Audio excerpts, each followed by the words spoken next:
And while we're on time, just letting everyone know that my question will be this one on the right. For question after the press conference, it's going to be the mic here on the right.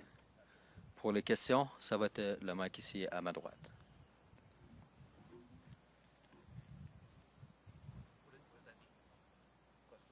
Yeah, there's a mic for questions. You have to walk over there to ask one. Yeah, so I'm saying that because I realized we don't want to trust this floor after it started. So everybody goes in there. I assume so. That's a classic question follow-up, but the moderator, she's going to come with the minister, so I don't know.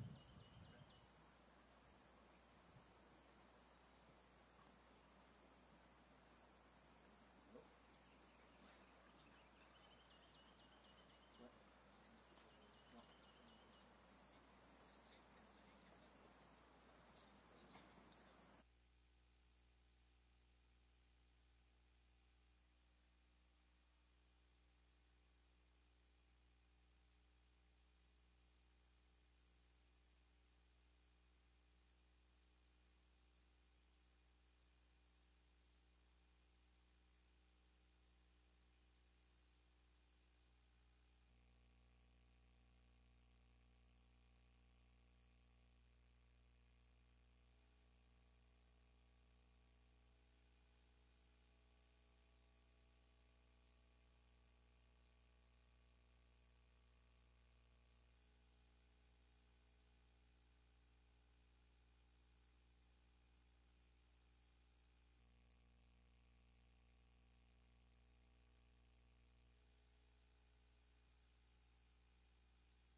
Great summer day in Canada. You know, it's great to have you, everyone.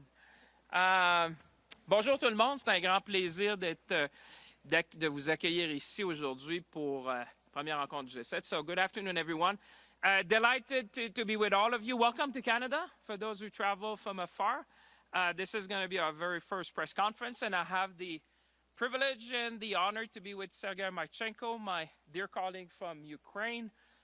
We had the chance to meet earlier today, and I think it is very telling to the world that we have our Ukrainian friend with us for the G7 summit. You know, it sends a strong message to the world that we are, all of us, recommitting to support Ukraine. We're going to hold Russia to account. And we're also going to talk about what we're going to be doing in terms of reconstruction. You know, the discussion we had at the international level, there's a moral imperative for all of us to support our Ukrainian friend in reconstruction. They fought for democracy, not only for them, but for the world. And we're going to stand shoulder to shoulder with our Ukrainian friend to make sure that we bring an end to this conflict, but at the same time that we look forward in reconstruction. So this morning I had the privilege with Sergei to meet a number of pension funds and a number of very important investors to look at what's going to come next. You may have seen the report from the IMF that the reconstruction effort in Ukraine is going to be north of $500 billion US dollar over a decade in order to rebuild this country, build back better together. And today was a moment that we could share. There's a lot that we could do together. We talked about energy infrastructure. We talked about infrastructure like roads, ports, railway. We talked about defense technologies. We talked about energy. You know, Canada is an energy superpower. So what we can do with them with respect to hydro, to nuclear energy, also to oil and gas, and what we can bring together to this table. So it was a very interesting moment. We talked also how we could work together eventually to share best practices in building a pension system in Ukraine. And so therefore, we're going to continue that. You know, there's another big meeting coming in Rome in July, and we're going to be hosting a dinner, myself and the Finance Minister, with a number of colleagues from around the world, investors, business people. People are going to be making sure that we build a bridge that we need between the private sector, the public sector, the international financial organization. So with that, I'll leave the floor to my dear friend Sergei. Welcome to Canada. Bienvenue au Canada. It's a real honor to start this G7 meeting side by side with my Ukrainian colleague. And on behalf of all of us in the world and your G7 colleagues, thank you for fighting for democracy. Thank you for fighting for dignity. And you can rest assured that we are all committed to stand shoulder to shoulder with you, my friend. So the floor is yours, sir. Thank you very much. First of all, let me admit that we are grateful for the Canadian government support for the providing for Ukraine during this very harsh year for Ukraine during the war. Canada provide Ukraine quite significant amount of support, and the invitation to be here, it's a great honor for us because it helps us to better provide the necessary information about the situation on the ground, to understand how we can collectively provide necessary action with G7 countries for support of Ukraine, for reconstruction of Ukraine, for better future of Ukraine. And we are grateful for my colleagues Francois Philippe for inviting me to be here. You know, it's again and again remembering that Ukraine's war is not only about suffering of Ukraine's people, it's suffering of all people which is eager to support Ukraine this time. And specifically right now, during G7 ministerial meetings, we will be able to discuss all necessary and critical issues which are related to Ukraine reconstruction and rebuilding. Well, I hope we have a very productive discussion during the next several days. Thank you very much. Thank you, everyone. We'll be happy to take your question And I think we're going to start there. Exactly. Yeah. So we will do one question, one follow-up. Please state your name, your media, and your country. Donc, on va maintenant commencer la période de questions. I think I know his country, by the way. I think this guy. Thank you, Mr. Champagne, for taking our questions, and thank you for your time. I'm Pramit Mukherjee from Reuters, based in Ottawa. I wanted to ask you that what are the key objectives that are top of your mind, which you achieved, then at the end of these 2-3 days, you can say that these meetings were a success? Well, I think this is a very consequential moment for the G7 and the world. Our role is to restore stability and growth. And I would say those are the two main objectives. We're celebrating 50 years of the G7. For those who have memory, the G7 meeting started in 1975 in France. And now Canada holds the presidency for the G7. So this meeting is happening on the 50th anniversary. So for me, it's going back to basics, you know, making sure that together we are the voice of the largest economy in the world. And I think to deliver for the citizens that we represent, our mission is really about restoring stability and growth. We're going to be talking about a number of things. You may have seen the agenda is it's a very ambitious agenda. We want to discuss, this is a follow-up to the great work that were done by Italian friends under their presidency and the work we did together in Washington just a few weeks ago. And at the same time, this is about leadership. This is Canada setting the global agenda with our colleagues to make sure that we deliver for our citizens. And I very much look forward for the discussion over the next few days. Minister. Écoutez, d'abord, je suis très content d'accueillir mes collègues ici parce que les thèmes qui sont importants durant cette réunion-là du G7, c'est de restaurer la stabilité et la croissance. C'est un peu, vous savez, on est au 50e anniversaire des réunions du G7. Les premières réunions du G7 ont commencé de mémoire en France en 1975. C'était la toute première rencontre du G7. Donc, le Canada a la présidence à un moment crucial de l'histoire, 50 ans plus tard. C'est un retour aux sources, croissance, stabilité, pour vraiment amener cette prospérité-là à l'échelle mondiale. Et il y a un rôle important pour le Canada dans ce contexte-là géopolitique, d'amener le leadership. Alors, j'ai hâte de pouvoir discuter avec mes collègues. On a beaucoup de choses à l'agenda, de la croissance. On a parlé des crimes financiers. Donc, on a un agenda complet et j'ai hâte de pouvoir commencer, puis de commencer aujourd'hui avec mon collègue ukrainien. Cette première rencontre qu'on a, c'est une très bonne chose. Un bon message pour le monde. Minister Champagne, we are in a world which is fragmenting because of the trade policies by US, because of a lot of other things that US's policies towards Ukraine and its relationship with Russia.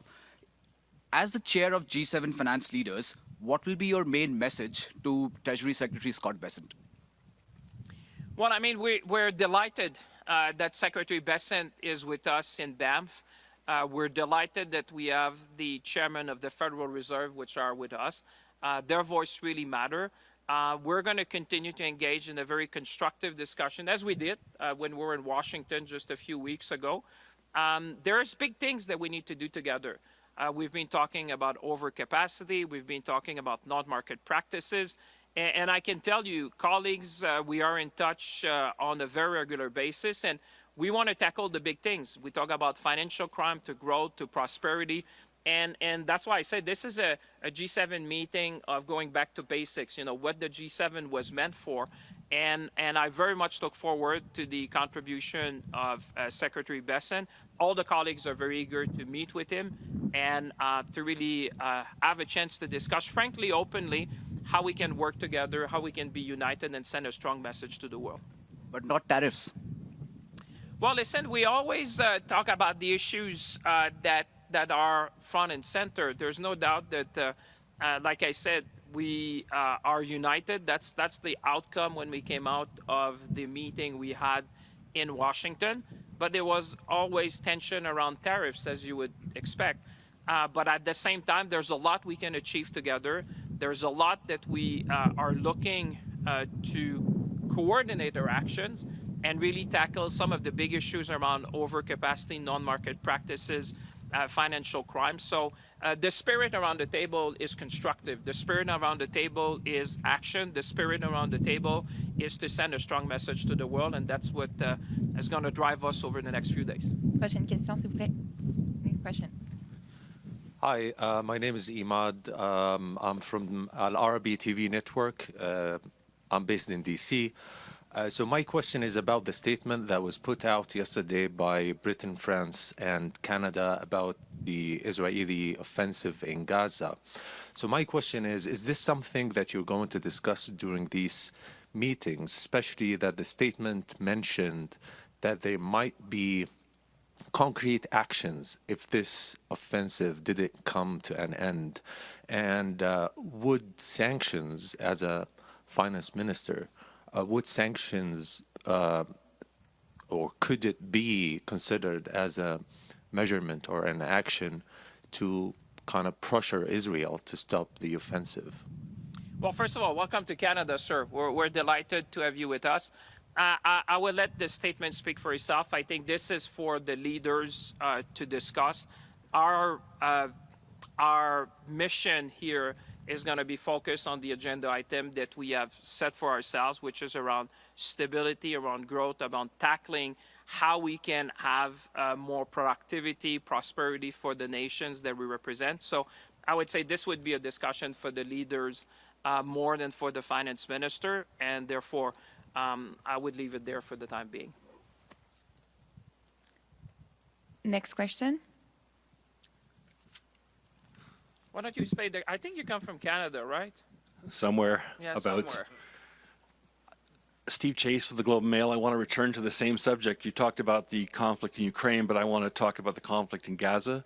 Yesterday, the Canadian government made an extraordinary statement. It teamed up with the UK and France to threaten targeted sanctions, to threaten concrete actions against Israel if it doesn't stop its renewed military conflict in Gaza and didn't remove the curbs on aid.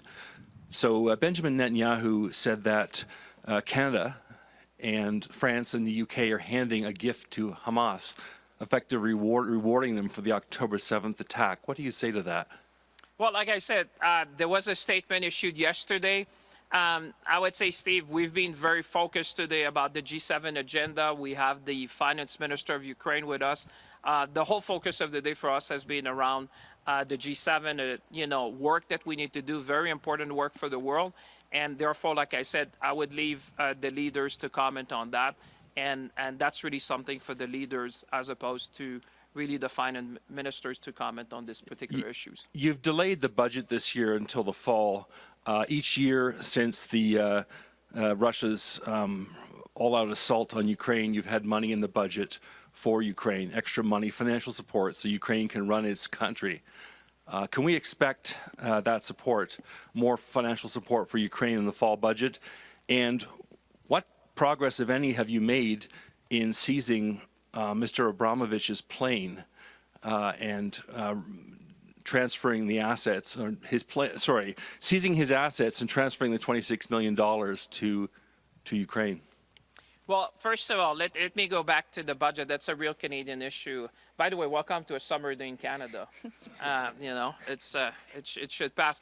Going back to the budget, I mean, the Prime Minister and I talked with respect to the budget, and there will be a budget in the fall, and I think this is a prudent approach. Like we said, there's going to be a lot of things leading up to that. There's the NATO summit that is going to come in June that's going to have an impact on defense investments.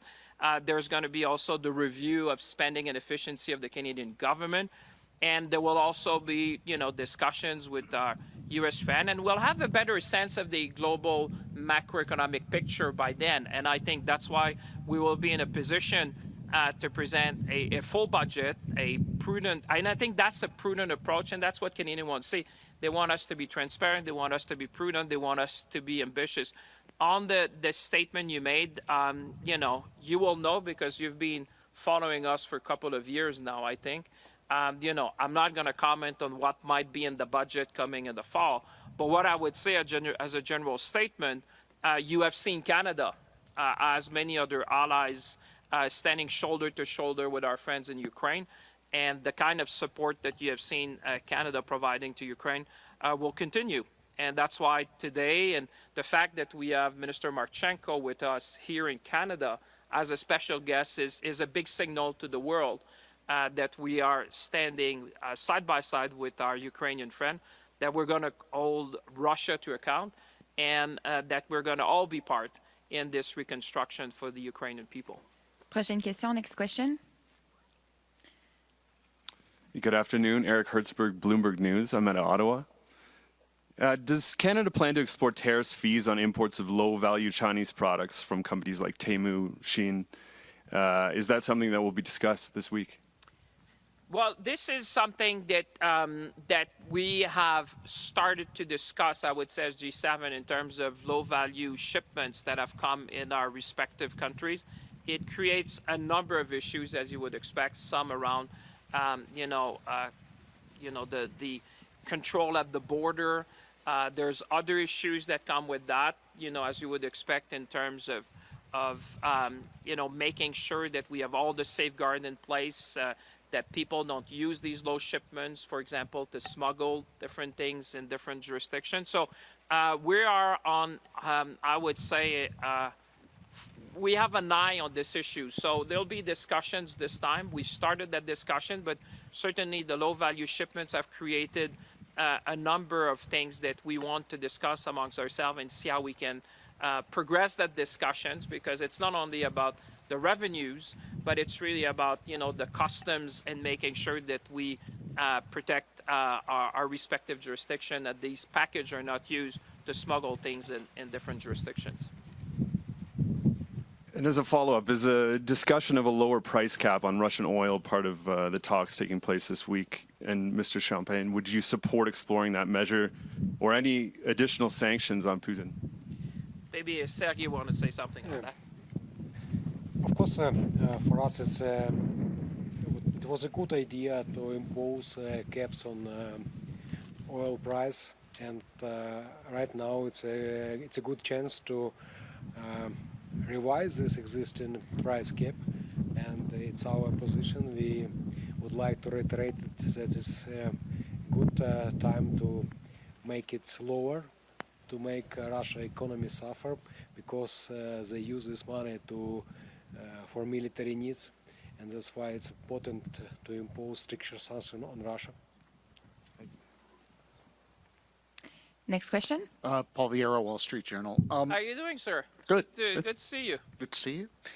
Maybe just as a follow-up on that question, is there going to be will either you, Mr. Marchenko, or other G7 members will you talk to Mr. Bessent about reimposing tariffs on Russia? During our meetings, during these days, we will find a chance to reiterate our position towards sanctions on Russia, and we would like these sanctions will be stronger, because it's only possible way how to impose definitely necessary sanctions on Russia for them to make necessary agreements when we have discussions related to peace. Okay. As a follow-up, Mr. Champagne, you talked about that there's been tension about trade, and you say that this G7 is about going back to basics. But so if we're going back to basics, the business community would argue that we need more predictability, more certainty. Won't going back to basics then involve a deep discussion and potentially tense discussion about trade policy? Well, I mean, that's why I say we need to go back to the basic and restore stability and focus on growth. I agree with you. Stability, predictability, rule of law are the fundamental ingredients to prosperity, and so therefore we're going to be talking about that. But there's a lot for us to talk about. Clearly we have addressed these issues last time we met in Washington, and I think the message from colleagues is pretty clear: is that a free and fair and a rule-based multilateral trading system is a system in which we all win. And therefore, we certainly want to provide stability to consumer. We certainly want to provide stability to investors. We certainly want to provide stability to businesses. And therefore, that's why, for me, restoring stability, focusing on growth is going back to basic, because if you look at the G7 in its history, it's always about driving prosperity around the world on a macro level. So that's why these discussions at this particular moment in time are crucial for the world economy. And I think the world is going to be watching the discussions we have, but also the actions and the outcome that come from the meeting here in Banff in Canada. Prochaine Madame? question. Bonjour, Tiffany Roquette, Radio-Canada, basée à Calgary. Monsieur Trump parlait du Golden Dome aujourd'hui, disant que le Canada est intéressé par ce dôme antimissile. Est-ce que le Canada est intéressé à le financer? Écoutez, comme je vous dis, aujourd'hui, j'ai passé la grande partie de la journée avec mon collègue, le ministre des Finances de l'Ukraine. Tout notre focus aujourd'hui était sur l'agenda du G7. Alors, c'est vraiment une question que je vais laisser au Premier ministre du Canada de s'exprimer au nom du Canada sur cette question-là.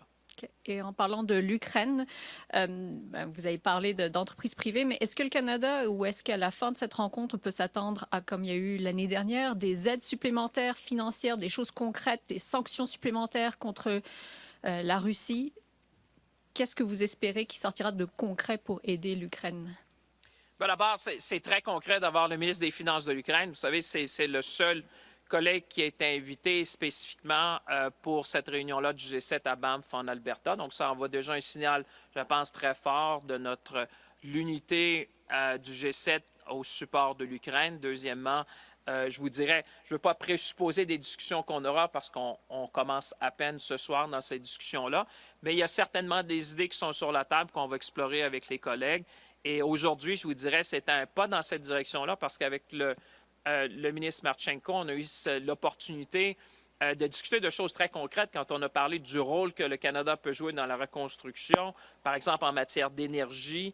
On a parlé non seulement de l'énergie, mais on a parlé d'infrastructure, on a parlé de technologie de la défense, on a parlé d'énergie nucléaire, on a parlé des technologies dans le domaine du gaz et du pétrole, où le Canada a une expertise, une expérience qui peut contribuer. On a parlé même du raffinage dans les minéraux critiques. Donc, le Canada a beaucoup à offrir dans la reconstruction de l'Ukraine. Aujourd'hui, on est avec les grands fonds de pension canadiens. Vous savez, il y a des compagnies comme Fairfax qui sont des joueurs majeurs en Ukraine. Il y a des compagnies comme Econ. Donc, il y a déjà des compagnies canadiennes qui ont déjà une position, mais c'était une bonne première rencontre qu'on a eue avec le ministre Marchenko et on va poursuivre cette discussion-là à Rome lorsqu'on se verra avec des entrepreneurs pour passer du capital vers l'exécution de projets. Et là, je pense que le Canada peut vraiment se démarquer. We will take one last question. Thank you. Alan Rappaport with the New York Times in Washington, D.C. Nice to see you brought the right coat, huh? I know, ready for anything. Yes. Follow up on trade. Do you see the U.S. Tariff policies as a non-market practice that's a threat to global stability and growth? And will you be making that case to Secretary Bessent? Well, what we want to do during this meeting is really to get unity behind the kind of policy that will restore stability and growth. I think that's what our citizens, that's what business, that's what investors are looking for. And therefore, that's what we're going to be focusing. And like I said, we are all committed. Coming out from the meeting in Washington, the spirit around the table is really around unity, sending a strong signal to investors around the world. And therefore, that's why I think the Banff meeting will go down as a very important meeting of the G7 to really have this opportunity amongst ourselves to discuss these issues, talk about non-market practices, talk about overcapacity, talk about growth policy, talk about combating financial crime. So there's a number of suite of things we need to discuss that are going to be very consequential for the world economy. And then as a follow-up, U.S. lawmakers are moving forward with legislation that would open up the door to strong retaliation against countries that use digital service taxes or try to enforce the 2021 global tax deal. Is that something that you're concerned about since Canada has a digital services tax? Are you going to raise that with Secretary Bessent? Well, there's going to be a number of things that I'll be addressing with Secretary Bessent. You always pay attention to what other countries are doing. But as you know, every country is sovereign, you know, in how they determine what's in their best interest and their tax policy. The meeting of the G7 is really one where you try to find common ground. common actions, common practices. And I think that's where we're going to be focusing amongst each other to look at the number of issues where you talk about low-value shipment, for example, not you, but one of your colleagues. Those are the type of things that, you know, we can start thinking together and say, what is the impact in our various economies? What are the things that we could consider together? And what are the actions that we could consider? There'll be also a session about growth, which is, like when I say going back to basic, I think part of our mission is really to make sure that we come out of this meeting with the international organization with an ambitious agenda to deliver growth in our various jurisdictions. And again, going back to basics, you know, having a fair, free, and rule-based multilateral trading system is one of the fundamental, I would say, element to make sure that we bring that stability and prosperity to our nations. Merci tout le monde. Thank you very much for being here. We'll see you over the next few days, my friend.